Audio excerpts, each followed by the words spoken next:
This episode of Gators Breakdown is brought to you by MyBookie. MyBookie will match your deposit by 50% all the way up to $1,000. Head to mybookie.ag and use promo code Gators to activate the offer. Bet, win, get paid at MyBookie. And the Gators Breakdown podcast is ready to go. I am your host, David Waters, and you can find me on Twitter at GatorDave_SCC. Joining me this episode, bi-week episode, is Will Miles from his site, readandreaction.com, and on Twitter at WillMilesSCC. And for the first time, and my fault on this, I should not have waited so long here, but we've did the Gator panels and stuff before, but from Gator Country, Nick De La Torre joins us here also on Gators Breakdown. Gentlemen, bi-week, of course, we'll watch some football this weekend, but any special plans for the final bi-week of the 2019 season, Will? I'm just gonna sleep, man. I won't have to stay up late. I'm sure, Nick, you feel us on this too. I mean, when you got to write something or you got to produce something late at night with these night games, some of the noon games have actually been nice recently. But yeah, it'll be nice to be able to watch and be a fan for a weekend. Yeah, it's I've been on the road a lot. Even the last bye week, I went out of town, so just to hang out and not worry about traveling and doing all that stuff. And I'm with you, Will. I love the noon game. It gets me out of the stadium before 2 a.m.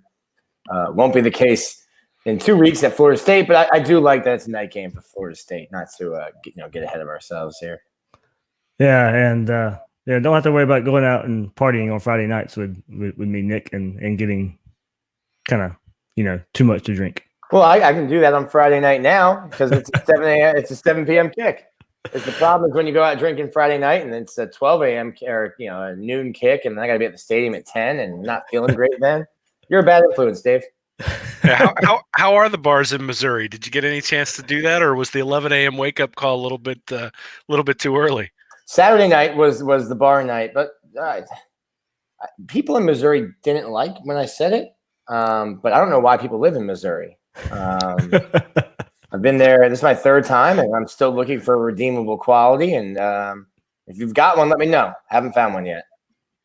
Well, Nick, man, thanks. It was short notice today. We got you on, but we were talking on social media, of course, about most of the topic we hit on for this episode, quarterback talk, Kyle Trask and stuff. But yeah, on short notice, man, thanks for hopping on. More than happy to be here in my debut. I am protesting by not turning my camera on since it's been so long since I got an invite. Yeah, if you're watching live on YouTube, we have Nick, just a picture of Nick up because for some reason his camera won't work on there. So that's my fault for not checking before, but all good. If you're listening on the podcast version, you would never notice anyway. So we'll get to the episode. We'll talk about Kyle Trask and the appreciation we should have from him for this 2019 season, and a little bit of recruiting news as well with signing day, early signing day about a month away. Before we get there, remember you can find Gators Breakdown on news4jax.com/Gators Breakdown. You'll find all the Gators Breakdown episodes there, as well as News4Jax coverage of the Gators. Also listen and subscribe on Apple Podcasts, Google Podcasts, Stitcher, Spotify, YouTube, whichever version out there. Plenty of chances and ways to catch Gators Breakdown when using those services. Please share, rate, and review the show. And on social media, follow Gators Breakdown on Twitter and Facebook at Gators Breakdown. Later on this week, a News4Jax exclusive Talking with Troop, where former Gators tight end Ben Troop joins me once a week this season, almost over there. But we'll get Ben's thoughts on the Missouri game, as well as the bye week and FSU. And that's exclusively at news4jax.com/Gators Breakdown. So, gentlemen, we have you guys have written on it, talked about it, social media wise. With Kyle Trask and his performance this season since taking over for Feleipe Franks. For some reason, there's a topic out there of still debating whether he should be the starting quarterback for the Gators or not, even with one game left in the 2019 season. And look, with his production, I never thought I'd see myself having to defend why he's the starting quarterback right now, and maybe next season as well. And look, I know plenty of people remind me, that Kyle Trask has proven me wrong. This isn't a comparison. This isn't a debate of whether Trask is better than Feleipe Franks or Emory Jones. He's done great this season. Should be the quarterback because he's earned it. I'll admit it. I didn't see him being able to come in and play like he has. And it wasn't necessarily because he was a two-star quarterback, but, because he was a two-star quarterback with not a lot of experience in high school. And it wasn't getting a lot of play in college because of all the injuries that kept happening to him. I wasn't going to make too much out of what he did in spring practices and spring performances, because we've been there and seen Luke Del Rio have a perfect spring game and then go on not to do anything in fall camp. And I don't really think spring games amount to a whole lot, but look, I was wrong about him. I was definitely glad I am and glad he was. I'm glad he stuck around. I'm glad he got his chance after the unfortunate injury to Feleipe Franks. Came in versus Kentucky, played great football since, putting up numbers we haven't seen in years at Florida.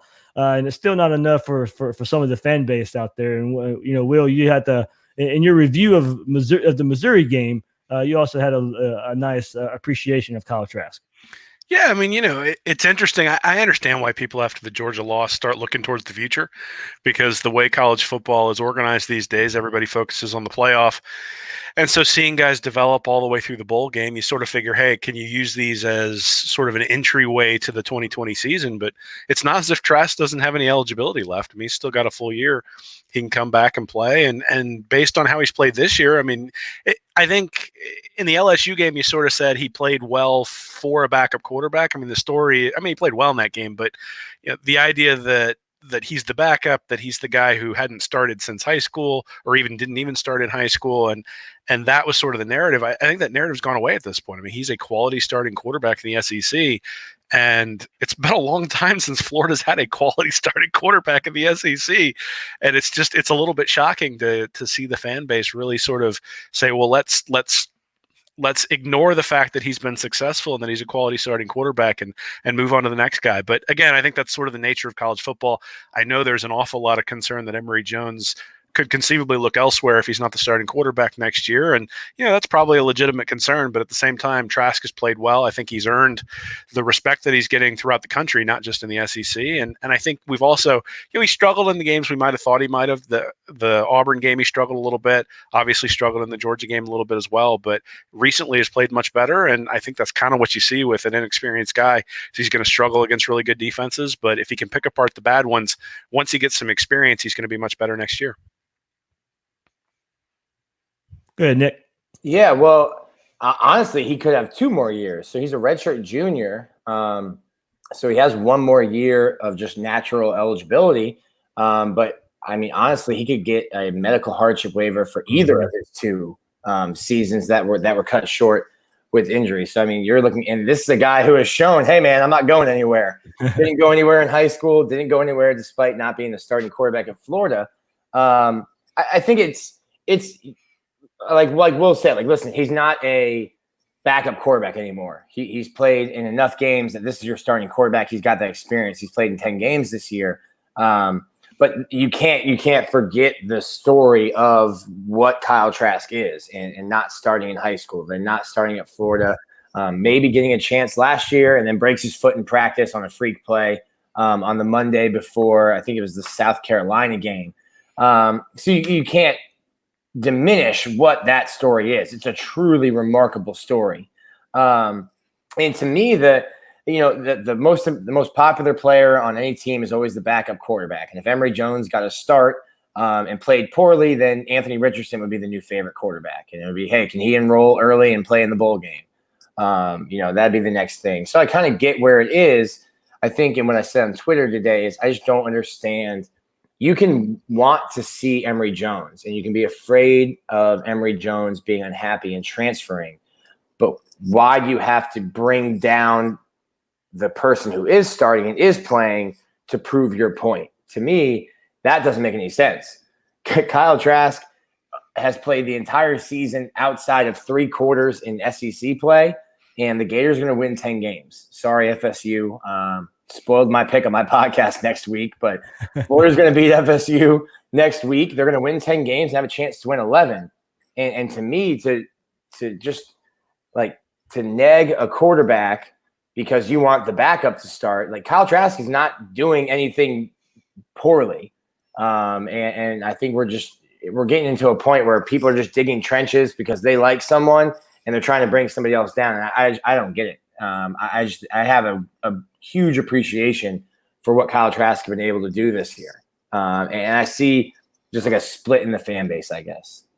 Yeah, and that's part of it. Yeah, that's the crazy thing. I didn't really, in doing this, don't really want it to turn into a Emory versus Trask debate, but that's what's out there right now. And look, we have plenty of time for that this coming up season. And would I like to see Emory Jones finish drive he starts this year? Absolutely. Would I like to see him throw more when he's in there? Absolutely. And he's a nice change of pace. Does help in the run game getting that going when he's in there. And I honestly don't know what would happen if he was the full-time starter. But I'm going to go with how these 2019 Gators are constructed and with the playmaking depth at wide receiver and that's why Kyle Trask is the guy and offensive line struggles as well.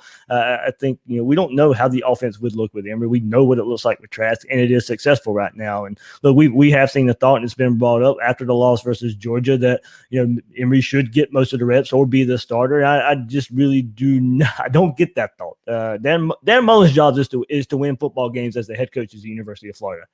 He sees the best way to do that right now is to start and play Kyle Trask, and the Gators are winning and doing so. And the same fans that are clamoring for Emory to start or get a lot of playing time would be the same ones upset at Mullen if those games resulted in a loss. So enjoy what's happening at the quarterback position this season because it's been a while since the Gators have been set at quarterback, and kind of. The play here is, you're winning with a quarterback in spite of one. And there's a legit reason to be happy and excited about what Kyle Trask is doing and what Emory can potentially do. I predict there'll be a battle in the spring between the two. May the best man win. But for now, man, just enjoy what we have not seen in forever at the quarterback position. Well, it's funny because you look back at, say, Will Greer. So his year at Florida before he got suspended for PEDs, 65.6% completion, 7.5 yards per attempt, 10 touchdowns, 3 interceptions. And then you look at what Trask has done against, the teeth of the schedule, not necessarily he missed a lot of the UT Martins of the world early in the year, but 66.8% completions, 8.4 yards per attempt, 21 touchdowns, 6 interceptions. I mean, he's played very, very well. This isn't something where we're sort of looking at like he's not a placeholder. I'm not sure. I think maybe people thought that's what he was when he came in as a backup quarterback. I think some people were surprised that he actually won the backup job, and they expected that at some point he might struggle and then Emory Jones would get a shot, and he just hasn't struggled. And so Emory hasn't gotten that shot. And at the end of the day, he won the backup job coming out of camp, obviously, because he was the first one up when Franks got hurt, and he's done nothing to relinquish it ever since. Yeah. And to me, it's I've written about it before. It's a huge credit to him. When I was 18 years old, if I didn't get the starting job, and we see it so much now in college football, there's only one ball to go around. If you're a receiver, it's cool. We'll start 4, and some teams might start 5. There's only one quarterback. Only one guy can be the man on campus. And you see guys transferring and leaving and doing all that. I would have done the same thing. And he stuck it out. Not only did he stick it out and didn't go through the motions and, like Blue Mountain State and just enjoying partying and the things that come with being a quarterback at the University of Florida, he prepared. And you see that 4 years in, having not really an opportunity to play, definitely not to start, but not even really to play. And then when you get thrust in there, like you said, into the teeth of the schedule, right away, hey, Auburn's coming, then LSU and Georgia. And the comeback versus Kentucky. I mean, that was he had to lead that. Mm-hmm. If Kyle Trask hadn't had the right approach for the last 4 years, Florida would probably be struggling to be bowl eligible right now. And he would look like a backup quarterback. But like you and Will have said, he's not a placeholder. He's not a backup quarterback. In the SEC, 2 quarterbacks are completing a better percentage of passes than Kyle Trask. And both of them were going to end up in New York at the Heisman, in Joe Burrow and Tua Tagovailoa. So not a placeholder. He's performed way above, and I was one of the early ones when he first got in, and I remember watching him and Feleipe. They both enrolled early that same spring, and I was all over Kyle Trask. Thought that the Texas gunslinger was going to be the guy, and then it didn't turn out that way, and I heard about it for a while. But I've been hot on Kyle Trask for a while, and finally he's showing everyone what, I guess what I saw when he was a freshman, an early enrollee freshman. But he's a good player.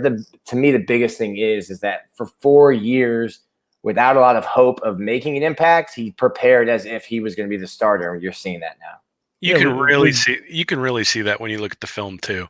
Like the throw that he made to Hammond this past week was a beautiful throw. But Twitter told me that was a bad throw, and Hammond turned into a superhero, and he made a great catch despite the throw. It's funny because the thing I tend to look for when I'm looking at quarterbacks and I'm looking at what at how they read defenses and do they throw to the right place. And so you can make an argument about whether that ball was in the right place. I think it was. I think you probably think it was. Whether Twitter thinks it was in the right location or not, he threw it to the right guy. And I think that's what you see a lot with Trask, is that he's almost always throwing to the right guy. He had a ball where he overthrew Pitts, where he had him one-on-one in coverage. On the very next play, they came to it again. He can make those back shoulder throws that we haven't seen in Gainesville in a really long time against one-on-one coverage. But that's sort of the thing I think that I'm going to take from this season when I look back on it is that Trask, it feels like he's almost always throwing to somebody who's in one-on-one coverage or someone who's open in the zone. Very rarely do you see him get confused. He got confused once and almost threw a pick six against Missouri, but that's a very rare occurrence, and that's something that you look for in a quarterback. It's not, does he have the zip to throw the out? I mean, obviously you'd love to have a guy with an arm like that, but not everybody in college has that kind of arm. The question is, is the guy wide open when he throws it to him? And more often than not, that's the case. Yeah, and where I want to go with the appreciation I have for what he's doing is this offense has had to be put on his shoulders. He's had to be the facilitator in this offense because there's no traditional run game, very little help from the offensive line to get the run game going with the running backs. So in turn, Florida's had shifted its offense, and they could do that because of Kyle Trask and because of this deep wide receiver core. We knew this wide receiver core, it was this offensive strength coming into the season, but little did we know just how much they'd have to be counted on. And thankfully, there is a quarterback that gets them the ball, and it's kind of going to Will's point. Whether it be a short route, an intermediate route, downfield passing game, they'll take short passes and turn them into big games. And Kyle Trask is using them like they should be used. They are a strength of this team, and the quarterback is helping them be the best they can be. And back to the offensive line, while the pass blocking is better than the run blocking, it's still not great. And Trask is throwing a bit under pressure this season and getting hit. Now, some of that's also Trask and him still garnering experience and knowing how long to hold on to the ball and hanging on to it when getting hit.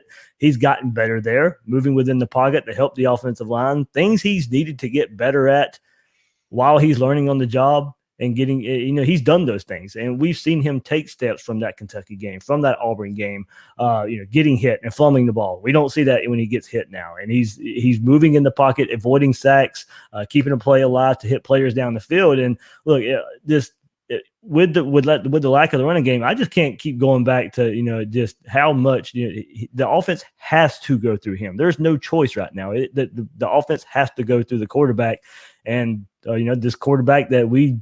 I didn't necessarily believe in early on, and a lot of other people out there, and whether you want to label him a backup right now, when he came in, that's what he was. That's what he was labeled as. And from game one, since taking over from Feleipe Franks in Kentucky, the offense has been on his shoulders, and he's done nothing but shine.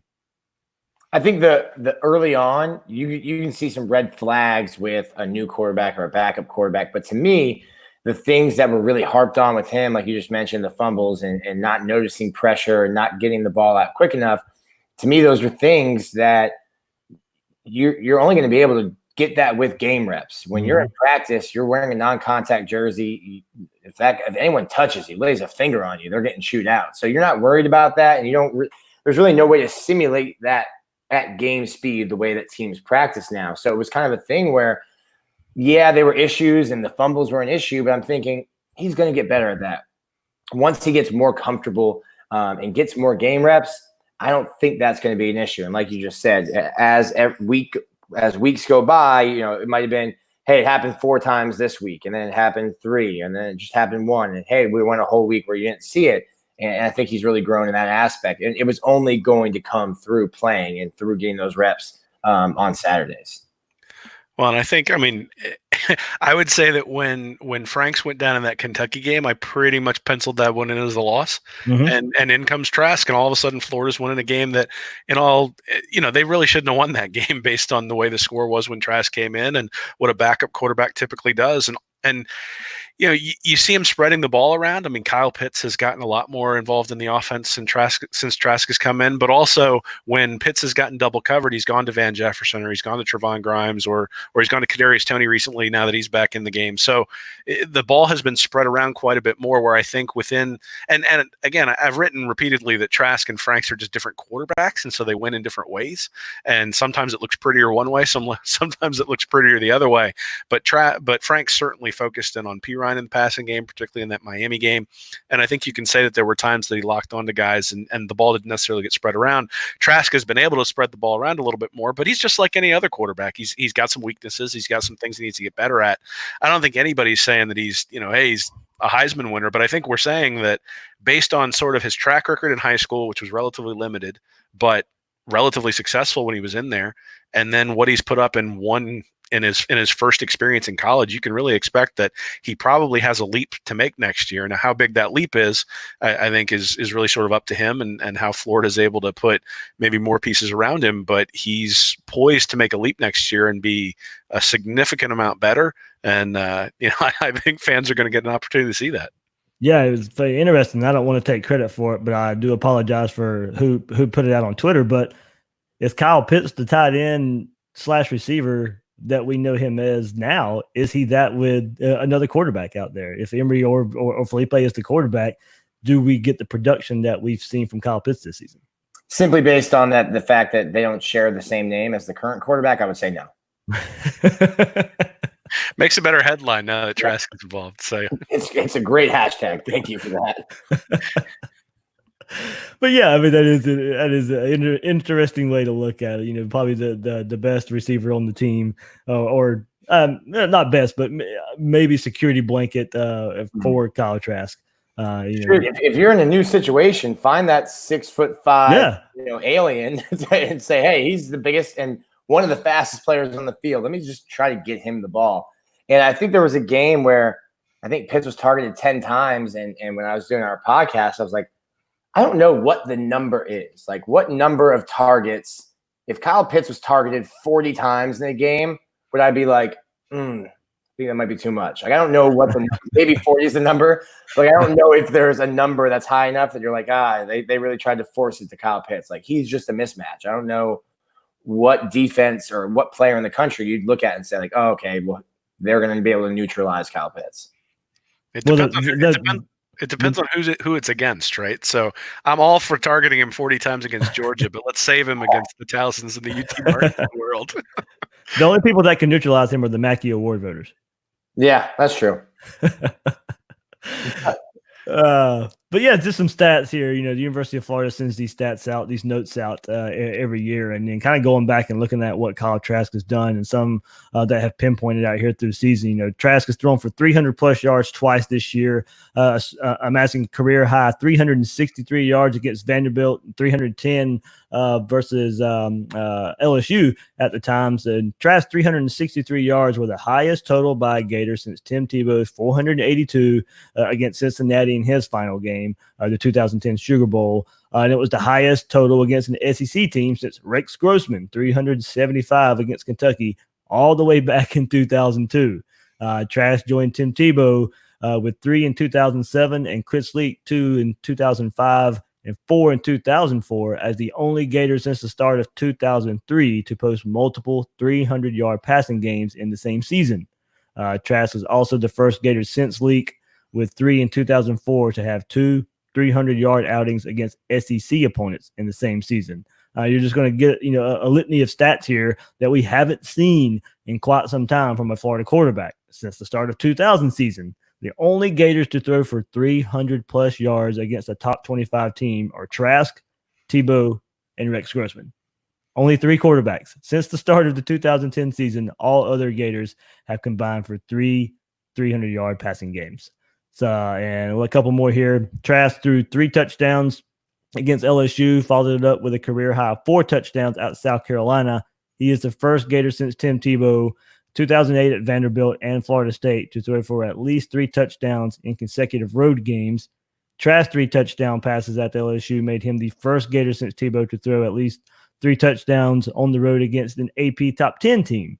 Tebow did that in 2007 versus Kentucky. And the last one here, Trask also became the first Gator since Rex Grossman in 2001 to throw for 3+ touchdowns in consecutive outings against SEC teams. So, I mean, it's just stat heavy right there, but it's still we just haven't seen that in going on 20 years now, 15 years, 10 years, of what look, we know, and I just kind of spoke about it.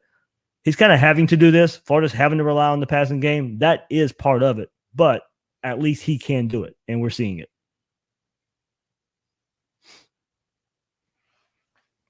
Yeah, I mean, I think you look at the scoring since he's taken over. I mean, that's one of the things that usually analytics people like me don't necessarily look at the score, but the Kentucky game, you come back, you win by 1 score, but then it's 34-3, 38-0, 24-13 against a really good Auburn team.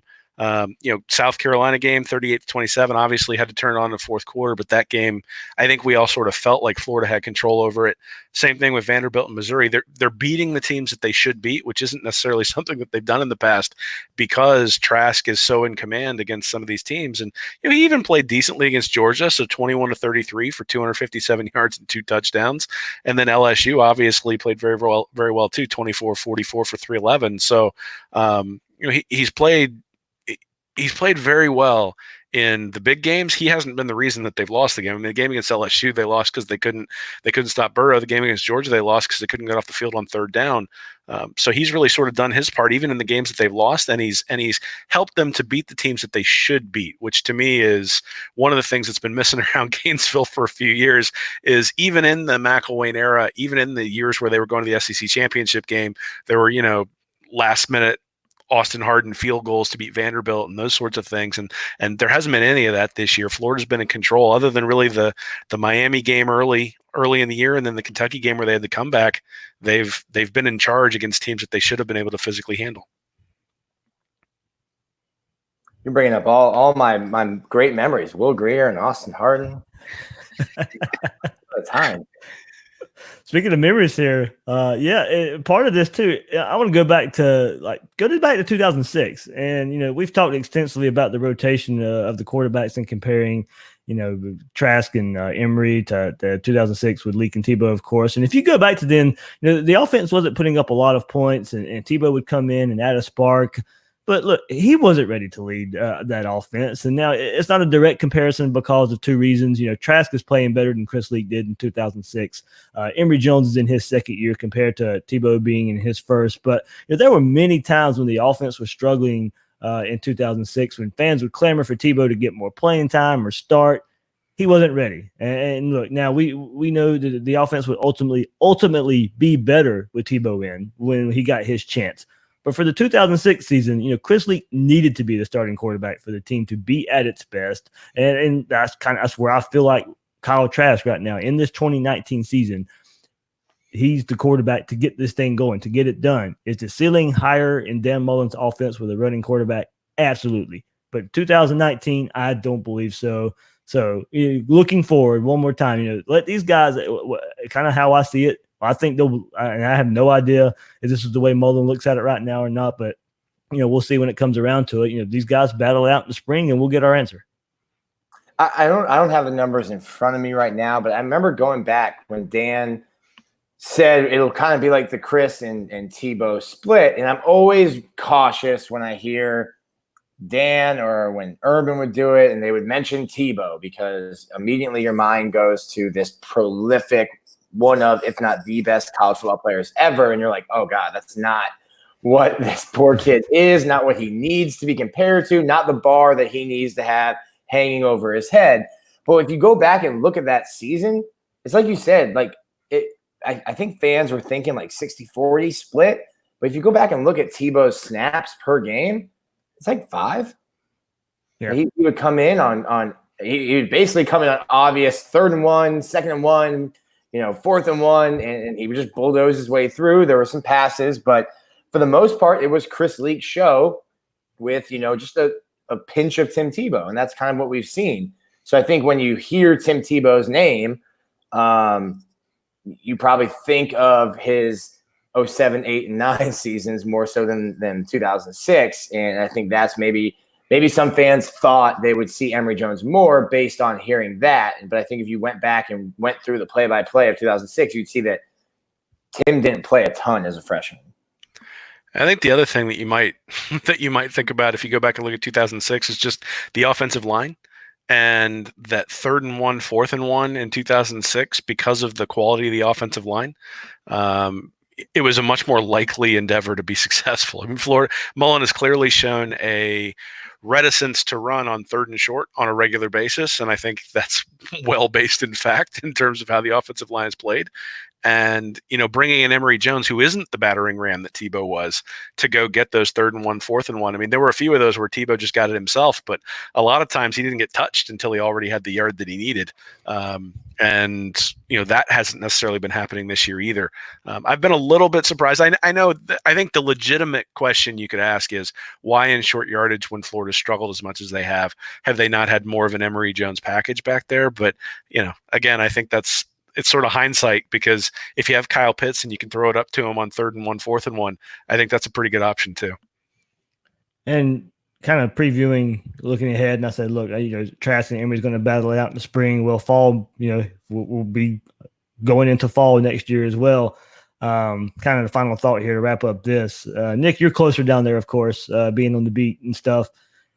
Am I wrong for assuming and not throwing Feleipe Franks' name into the conversation as well when looking forward? We don't know. Mullen pretty much said won't be involved too much in the spring, if at all.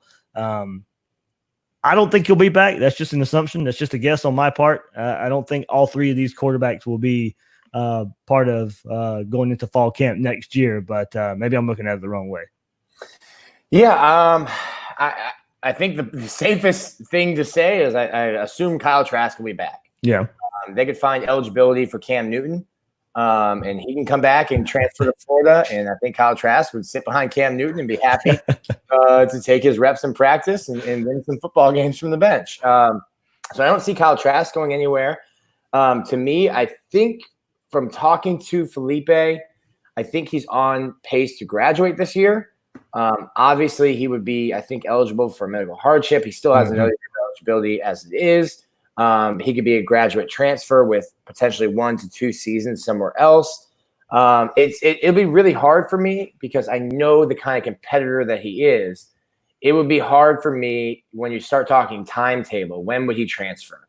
I don't think it would be in the spring, because I think even if he can't participate, he looks in his mind, even though he's friendly with both quarterbacks, he thinks, I'm better than them. I'll start when I'm back.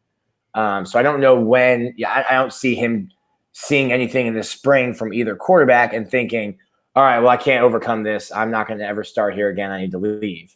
The interesting one for me would be Emory Jones being a redshirt freshman. Could he see the writing on the wall, or does he want to stay? I mean, Anthony Richardson will be coming in as well. That's another guy that, down the line is a guy that when you think of what Dan Mullen's offenses have when they're most successful, probably a guy like him, a guy with a big arm and that can also run with the football.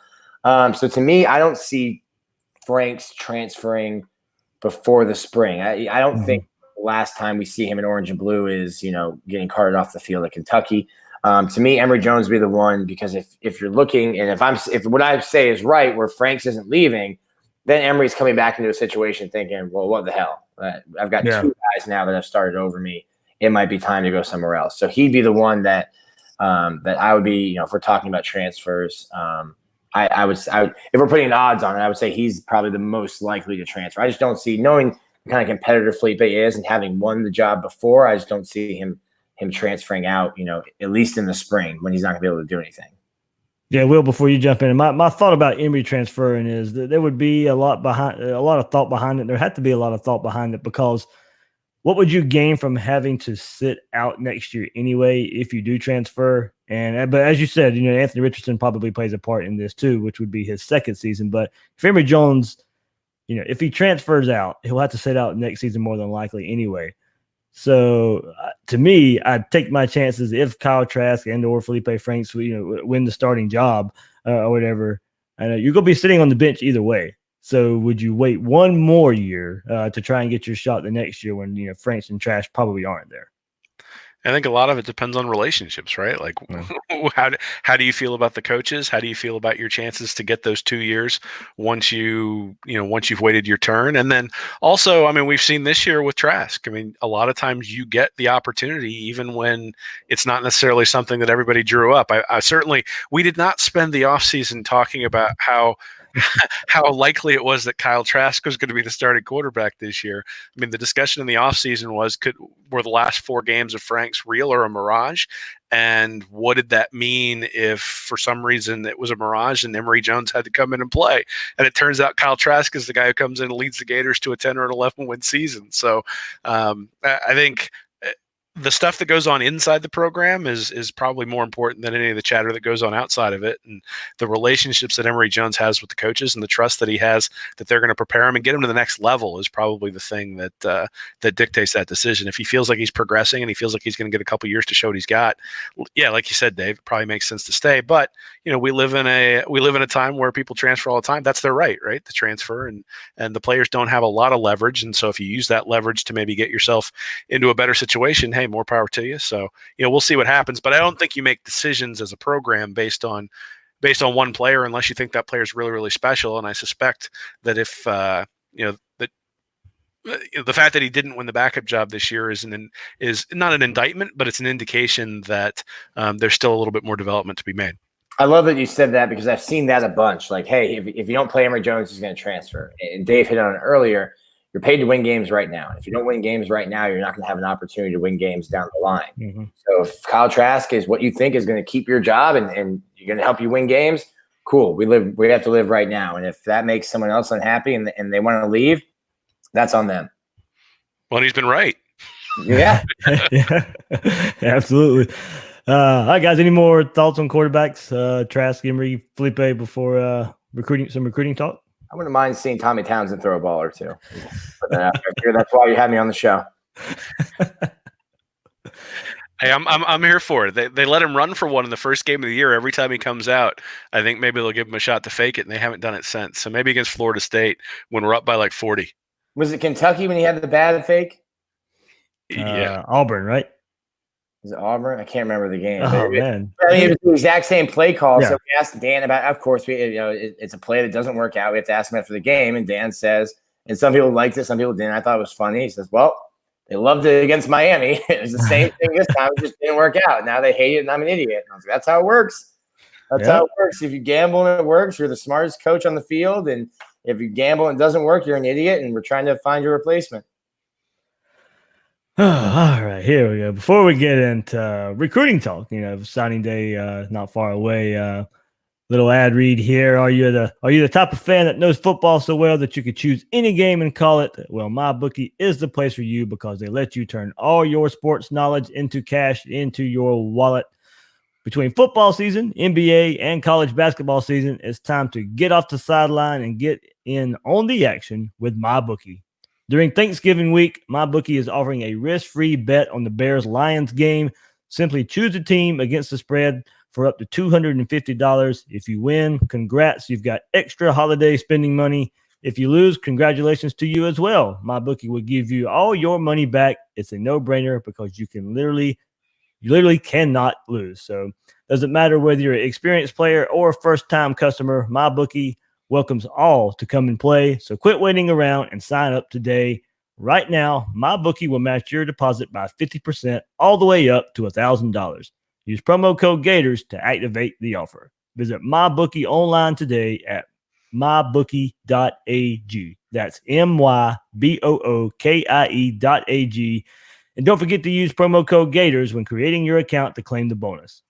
Bet, win, get paid at MyBookie. So look at recruiting with about a month till early signing period begins, and the Gators are 12th in the 24/7 sports composite with 19 commits. Florida actually has 20 commits, but it looks like 24/7 is not counting. Oh, here you go, Nick. Looks like they're not counting punter Jeremy Crawshaw, so in the rankings as he's not rated. So it really has no effect on the ratings for Florida. So with the 19, 12 4-stars, 7 3-stars, that's good for 6th in the SEC behind LSU with 25 commits, Bama with 23, Georgia with only 16, Texas A&M 20, and Auburn with 20. Florida also falls behind those 6 schools in average ranking per recruit. Of course, right now, class is headlined by Gervin Dexter, Derek Wingo, Isaiah Walker, Anthony Richardson. But the Gators have room for about 30 if they really wanted, but of course aren't really going to bring in that many recruits. Need to save some for transfers and such. So in looking at this class itself, thinking no more than about 27 when we're talking pure recruiting class. But definitely some groundwork to make up as far as looking at the competition in the SEC. Yeah, absolutely. I mean, that's been one of the sort of hallmarks of the McElwain era and now the Mullen era is that the recruiting hasn't been up where we would like to see it, at least with where it was with Urban Meyer and even with Muschamp after him. But so in 2018, the average was 90.75 for the 24/7 ranking. It's 91.06 in 2019, and 2020 we're at 90.26. So really, it's sort of right where it's been. You look at the point total, Florida's at 250.93, 12th there, you already mentioned, but the issue that they're running into is that there are some real sort of outliers this year. I mean, Clemson's at 304 with only 20 commits, LSU's 304 with 25, Alabama's at 300 with 23. Georgia's at 275 with 16 commits. So jumping into that top 5 is a pretty tall ask, even though Florida's at 12. I think Florida was down around like 17 or 18 last year at this time and really closed strong. If they close strong this year, best case scenario, I would guess they're probably going to be around 6th or 7th. Mm-hmm. If they get a couple of 5-star guys to flip, maybe they get up into that 5th spot. They might be able to be at Ohio State, but that's pretty unlikely. But again, a lot of good players in this class, a lot of guys who will make a difference. But one of the things that if you really look at the elite of the elite, they got guys who come in, contribute year one, and are sitting there in that top 15, top 30 nationally every year. And that's sort of what they build the program around. And Florida doesn't have that right now. To me, I mean, I was getting ready for senior day stuff, and I'm going through. There's 22 seniors. Of course, not all of those are impact guys, but there's 10 starters. I counted Hammond and Swain as a starter. I mean, they flip back and forth. 12 if you include the punter and the long snapper, which we do around here in these parts. Talk to 247 about not including a punter in their rankings. But when you look at all that Florida's losing, I think you need those guys in this class. You need the guys that are going to be able to come in and play from day one. You've got a bunch of freshmen right now that are getting experience, especially in the defensive backfield. You're starting to get a redshirt freshman and Richard Garage and Ethan White are starting to get some valuable playing time. But you need to have those impact guys in this class because of all the productivity you're going to be losing. I mean, you're going to be losing most of your offense when you think about the receivers that are leaving and Michael P. Ryan's leaving. And then you're going to potentially lose Marco Wilson, CJ Henderson. I know some people think they should come back, but those are 2 guys that you could lose on the back end. You're going to be losing David Reese, Adam Schuler, Jonathan Grenard. There's a lot to replace for Florida. So I think they need to get some of those impact guys. And I don't know that they have a ton right now or that they'd be able to, like Will just said, flip some guys. Well, of course, the big flip everybody wants, running back to Marcus Bowman from Clemson. Still slim chance for me that happens. But if we look at this running back position and who they could be looking at right here, Jaquavius Marks, Mississippi State commit, 152nd ranked player in the nation, 15th ranked running back. Jalen Knighton, who just decommitted from FSU, and Willie Taggart, what's going on there? He's the 101st player in the nation, 10th ranked running back. And then EJ Smith, of course, 118th ranked player, the 3rd all-purpose back there. Plain and simple, Florida needs one of these guys at running back, especially after missing out on DeMarcus Bowman. I think the staff likes them all. I think Marks more than others there. So this has to play out where Florida has to get one of those guys. And I'm not sure, DeMarcus Bowman is on another level. He's ranked where he's at for a reason, but it wouldn't. Don't really want to label it this, but just for lack of a better term here, it wouldn't be a bad consolation prize to get somebody like Marks or Knighton or EJ Smith to come in here and be that running back.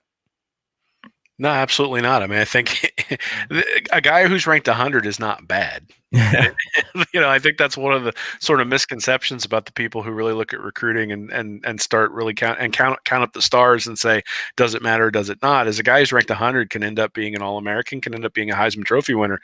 The question is, what's the likelihood that he's going to do that? And the more of those guys who are ranked at 100 that you can string together, the better. And I think that's one of the things when you look at this class. I mean, Dexter's rated 46th, Wingo's rated 83rd, Jahari Rogers 119, Antoine Powell 129, Isaiah Walker 132, Johnny Brown 190. There's a lot more. The class is a lot more top heavy than it was last year. It was sort of a couple of guys in the top 100 and then a bunch of guys sort of in the 275 to 350 range in the class. There's a lot more guys sort of in the middle, and you would expect them to deliver a little bit quicker.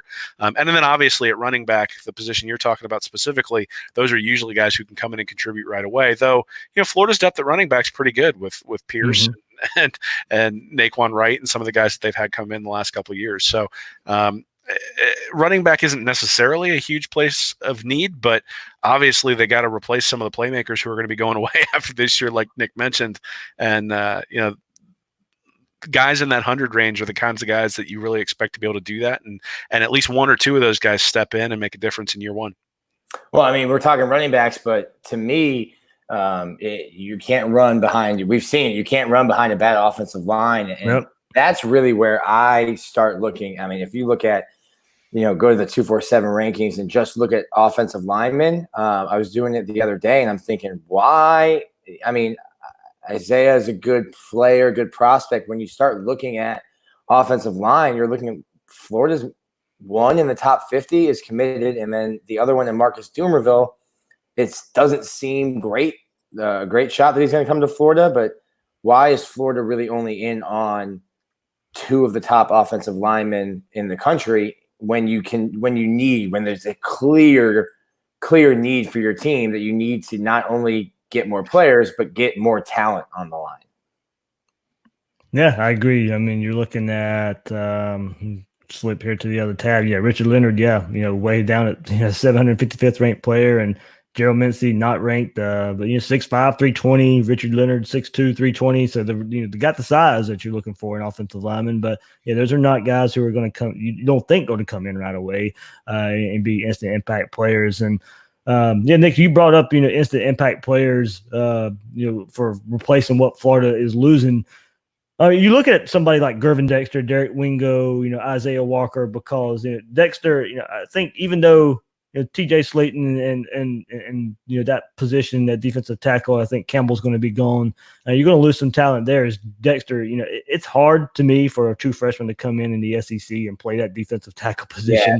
Yeah, those guys are the offensive linemen in the SEC do not look like the offensive linemen you've been playing for 3 years of varsity wherever you're from.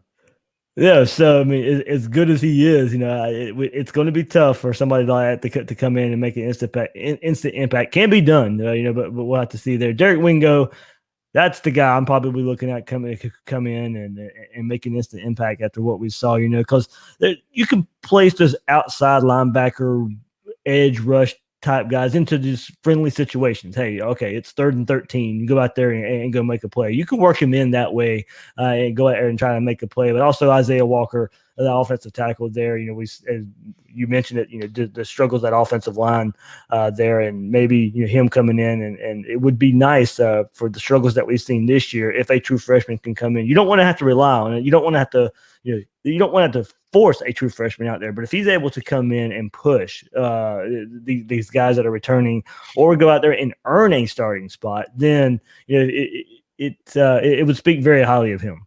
You'd like to be pleasantly surprised rather than saying, "Hey, buddy, you're in. I don't care if you're ready or not. You're in." Well, he's going to be in there. The question is ready to go. Never mind.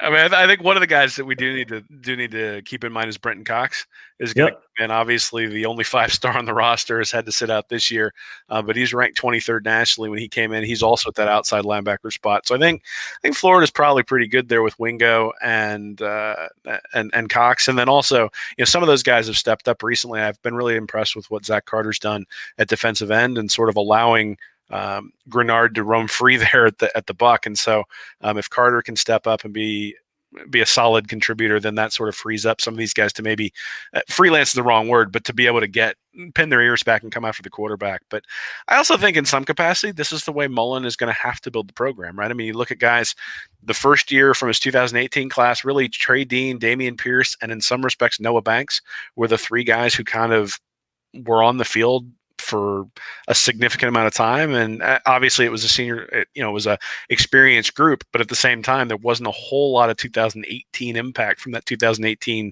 class. I think you can sort of say the same thing this year. You look back at that one, Ethan White's played quite a bit, Jaden Hill, Chester Kimbrough, Diabate, Bogle, and Elam are sort of the guys you look at. I mean, there have been guys who've gotten out in the field, but how many guys would you say have contributed? And even this year, 2019, when you look at the 2018 class, Copeland, Garage, Emory Jones, Pitts, Bernie, Dean, Pierce, and then Blake, who's not even with the program anymore, are the guys that you would say from that 2018 class have made an impact.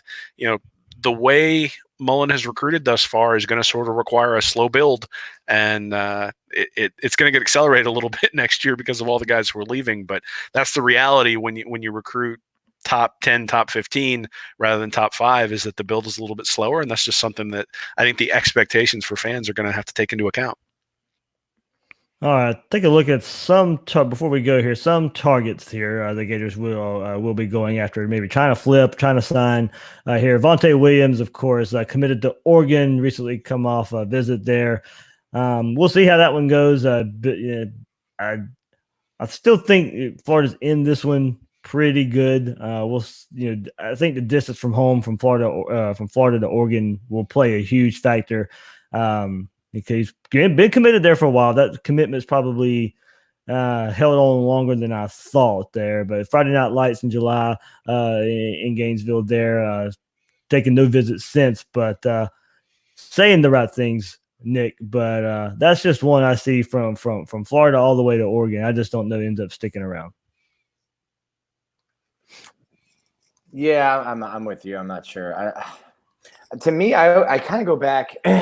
Not to get too off topic, but I think that in the first couple classes that you have to recruit differently at Mississippi State. I mean, I've had kids. I mean, Dan Mullen even said that there's kids that told Dan Mullen and his staff, "Hey, thanks for recruiting me. I'm not going to Starkville." And then it's a completely different animal when you're at Florida. So I think the way that they've kind of built the team, and you kind of have to do it, in your first class and your transition class.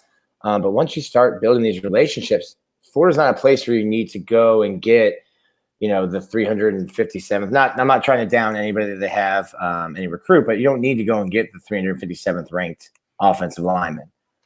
You can recruit nationally, and you should be. And I think the coaching staff has done a good job. I think McElwain's staff at times was afraid of being told no. So they wouldn't go out and they wouldn't ask, the big 5-star, unless he was in California. Then they spent a bunch of time there.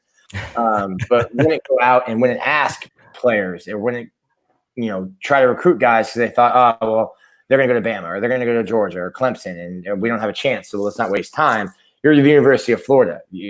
Shoot your shot. And especially when you're putting back-to-back 10-win seasons together, there's not a player that I think that this coaching staff is afraid to go get, but I do think that they get lazy at times and just thinking, hey, we're good coaches, and it doesn't matter if he's rated, the 4,000th best offensive tackle in the country. John Hevesy will coach him up. But I just don't think that at the University of Florida, you're going to need some players to fill classes, and you'll have to do that. I just don't think at the University of Florida, and they'll get better at it, you don't need to sell for those kids. So to me, if you think you have a chance at someone, even if they're committed somewhere else, go for it. You're stacking up wins on the football field. That helps. You're going to be putting players in the NFL. That helps. It certainly helped Clemson and Alabama. So even if the chance isn't good, you've got a solid class right now. Go out and, like we said earlier, find those playmakers. Those guys can be instant impact guys. Yeah, I mean, and some of the targets there before we go, defensive tackle Timothy Smith, committed to Alabama right now. Visited Gainesville, he visited Gainesville a ton. A lot of people say follow the visits there. Visited Gainesville a lot this fall, so we one to look out for there. See if Florida can flip him, but couldn't imagine the defensive line with Timothy Smith and Gervin Dexter. That would be a heck of a haul for the Gators. You get those two guys there. Edge rusher Morven Joseph is former Gator commit, former Florida State commit. We'll see. Todd Grantham really likes him there. I don't know if the room is there in the end for him, but I know Todd Grantham likes him a lot. Nick brought him up earlier. Marcus Dumerville, offensive tackle there from South Florida. LSU looks to be the lean there. Malik Heath, JUCO wide receiver. Another wide receiver, Xavier Henderson, Christopher Henderson's little brother. I've been around the program a lot this fall. We're going to be Alabama, Georgia, Clemson, Florida battle there in the end. Kind of nobody really knows where he's leaning right now. Avonte Williams just brought him up too. Another one to watch out for. Tight end DeMarcus Beckwith there.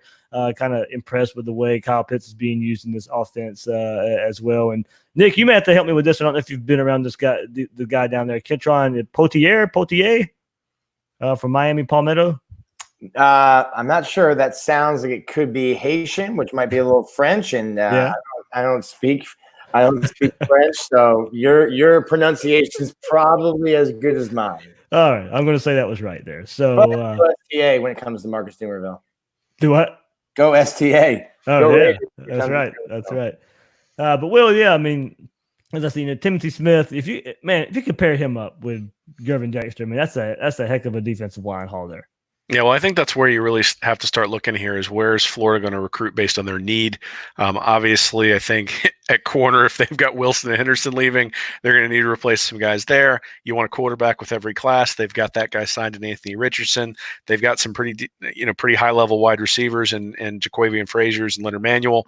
And then, obviously, Dexter at defensive tackle, but then filling in that depth, they've got Lamar Goods as well. And if you can bring in somebody else, 3-4-star defensive tackles to add to the rotation, I think makes a big difference. And we saw that this year with Jabari Zuniga going down and Jonathan Grenard going down and sort of some of those guys having to slide inside.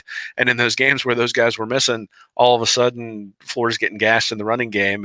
And having a push up front is obviously going to be very important for any defense, but in particular, Grantham's 3-4 defense, guys like Wingo and Amari Burney can't go sideline to sideline if they're getting mauled by offensive linemen. So defensive tackles become very, very important. And again, I think you really start looking at need when you're looking at those guys in the 200 to 400 range, because those are guys you're going to have to develop over time for the most part. And then you just sort of look for overall skill when you're looking at guys in that top 100, because those are the guys who are going to deliver pretty quick. Nick, any certain player you think Florida has to get that's out there? You've got a solid base. You're hitting on positions that you need. You've got your quarterback. I think you need a quarterback in every class. So once you set that solid foundation, kind of like what I just said, go out and try to flip that guy you can. Don't stop calling Marcus Dumerville until he's signed and sent in his letter of intent. I don't think DeMarcus Bowman's coming, but go ahead and have Greg Knox call him and text him every night. Better yet, have Christian Robinson call him and text him every night. But those are guys that you're in a position now where you're kind of set. Your class is okay. Go out and get those guys that will, kind of like what Will was trying to, figure the numbers out, how you get into the top 5. You've got a solid class. You're gonna add some more players. There's guys that you can add, even though you're not, you turn the heat up on them late. Go out and try to get somebody that will take you from top 15 to top 10, getting into your top 5. So Nick, you mentioned Christian Robinson calling people. How active is Mullen when it comes to reeling in these guys like Bowman or Dumerville? Like, is he?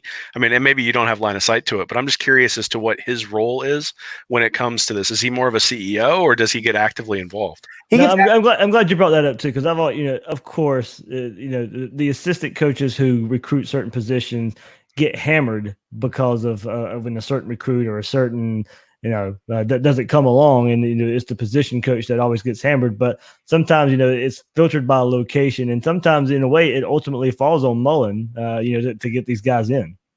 The big thing is, and Will Muschamp didn't have it, and it was kind of like a Florida thing, not necessarily Will Muschamp thing. They didn't have a huge support staff, and I think Alabama was one of the first ones where, the support staff had a support staff, and they just had an entire building full of people that were calling and texting and listen. That I can't remember who told me about it, but he told a recruit one time. He says, "Hey, when a coach texts you in July, ask him to FaceTime you."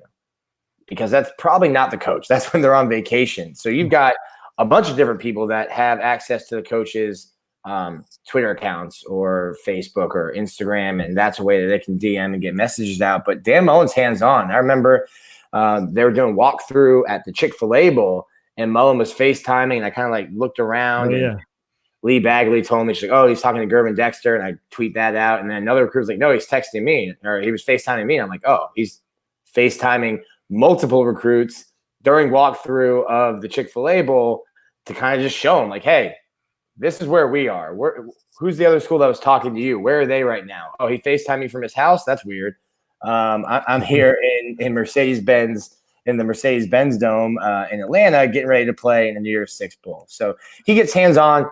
But at the end of the day, it's like you said too, Dave. I put out when Kyle Trask, took over, I said, "Hey, you guys hated Doug Nussmeier, but he's the one that found Kyle Trask." And Kyle Trask's dad told me, he goes, "Randy Shannon found him," because that was Randy's area. I'm like, "Oh, even better."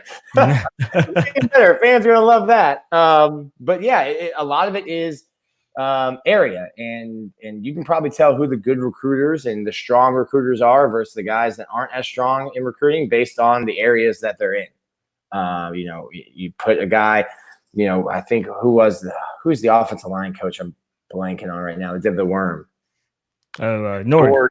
Nord recruited like Gainesville and like up to Jacksonville, but not into Jacksonville. And they had somebody else in Jacksonville. And then they gave Nord like some of the panhandle too. And you're like, all right, well, that makes sense. You're not going to be pulling a ton of guys from that area, put him there. So you can kind of see where those guys are. I think at the end of the day, it means more to have the head coach talk to you than it does, even maybe your position coach. But the position coach is the person that you're going to be with most of the time. So that's the one where you need to build the strongest relationship with him because, sure, Dan Mullen's the head coach, but if I'm a running back, I'm going to spend more time with Greg Knox than I am with Dan Mullen. Yeah. All right. Interesting way to play out over the next month. Any final thoughts, guys? The only thing I'd say about recruiting is that it felt like last year there was a lot more noise around guys like Steele and Elam and Bogle and Zipper. So I'm hoping that noise will pick up pretty soon because it's one of those things where I haven't necessarily heard a whole lot. Now, obviously, I'm not real close to the program, but I haven't heard a whole lot of noise like I did last year. And maybe it's because Florida's winning so much that it's that it hasn't really percolated up. But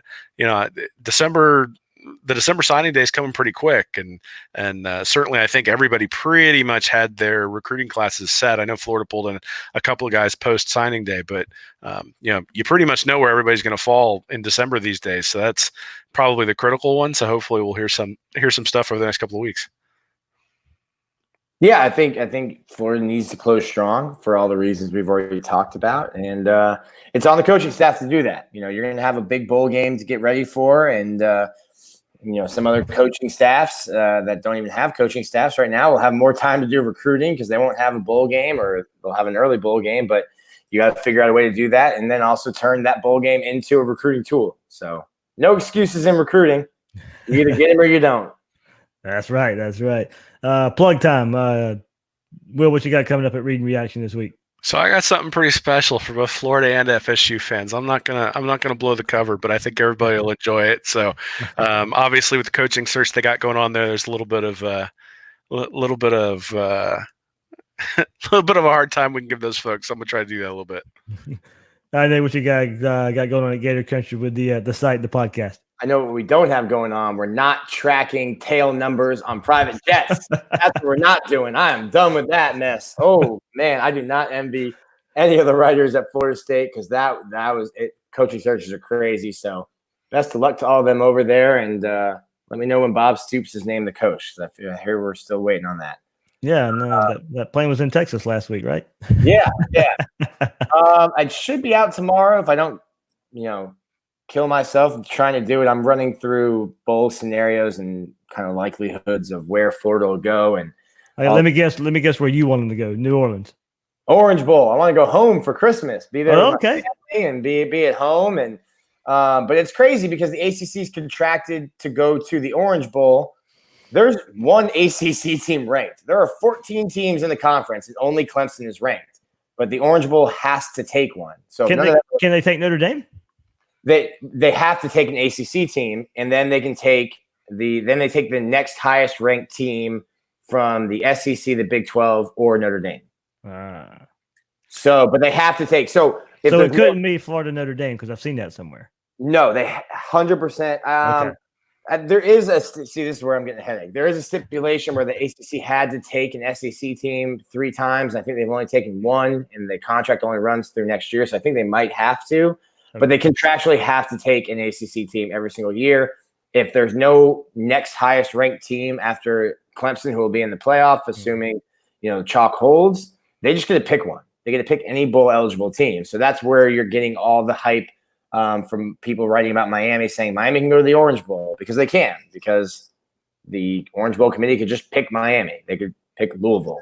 They could pick any ACC team because it's such a bad football conference that they have 1 of 14 teams ranked in the top 25. So you're looking at Florida versus Miami, Virginia Tech. Something like that, yeah. If it's Florida, Virginia Tech, I think I have to go. Or Florida in the Cotton Bowl, which would be back in Jerry's world, which I mean, that'd be like my 3rd time there covering a Florida game. And that would be the Cotton Bowl is an access bowl. So the Cotton Bowl would be the group of 5, highest ranked group of 5 team. So I think right now that's Memphis. Yep. So yeah, there's a million different scenarios. So this story is been kicking my butt all day. All right. Will, I'm really hoping for your Florida Virginia Tech matchup. Oh, I will be there, and I will be buying both of you gentlemen a beverage if it happens. We'll have to ask Torre and Gray who he thinks is going to win that game. All right, that's Nick De La Torre. You can find him at Gator Country and on Twitter at Nick De La Torre GC. Also, Will Miles, you can find him at his site, readandreaction.com, and on Twitter at Will Miles SCC. I'm the host of Gators Breakdown, David Waters. You can find me on Twitter at GatorDave_SCC. Guys and girls out there, thanks for listening to this episode of Gators Breakdown.